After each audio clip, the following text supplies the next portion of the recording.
As Congress MPs have upped the ante against price rise against the central government, Rahul Gandhi has amply slammed the centre. Let's listen in. 2-3 साल media ने सच्चाई को छुपाया है. हमारे institutions ने, media ने, बीजेपी के नेताओं ने, आरएसएस ने सच्चाई को छुपा के रखा है. अब आस्ते हंसते सच्चाई बाहर निकलेगी. वही हुआ है श्रीलंका में. श्रीलंका में सच्चाई बाहर आ गई. हिंदुस्तान में सच्चाई बाहर आएगी. फर्क क्या है?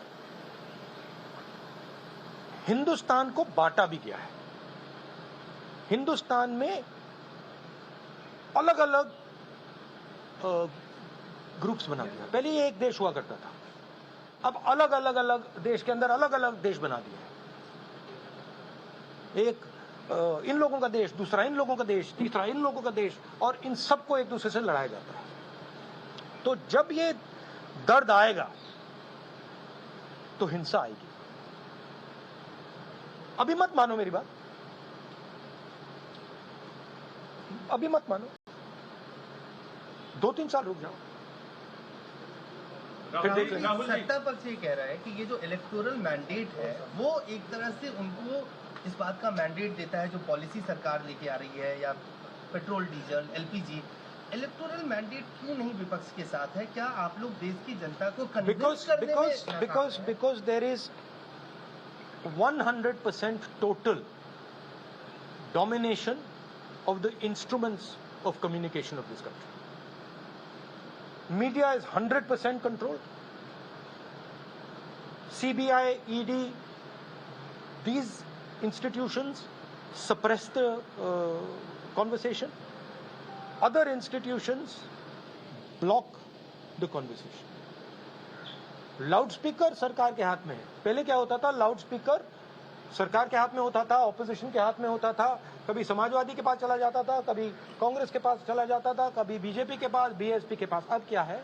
अब लाउडस्पीकर किसी पार्टी के पास नहीं है. अब लाउडस्पीकर आरएसएस और बीजेपी के हाथ में. राहुल जी नहीं तो मेरा तो जवाब क्या है? जवाब यह है कि इस कंट्रोल को बाईपास कैसे किया जाए. और आप देखना, जब सच्चाई लोगों को पेट में लगेगी तो ये आपका जो एम्पलीफायर है, लाउडस्पीकर है, ये फेल हो जाएगा.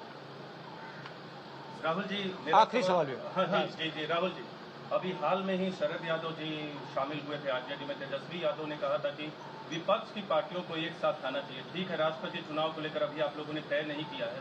24 का लोकसभा चुनाव बहुत दूर नहीं है. क्या विपक्ष की एकजुटता के लिए कोई प्लान है कांग्रेस के? विपक्ष को Congress party and Rahul Gandhi upping their ante against the centre. He's talking here about the price rise that the country is reeling under.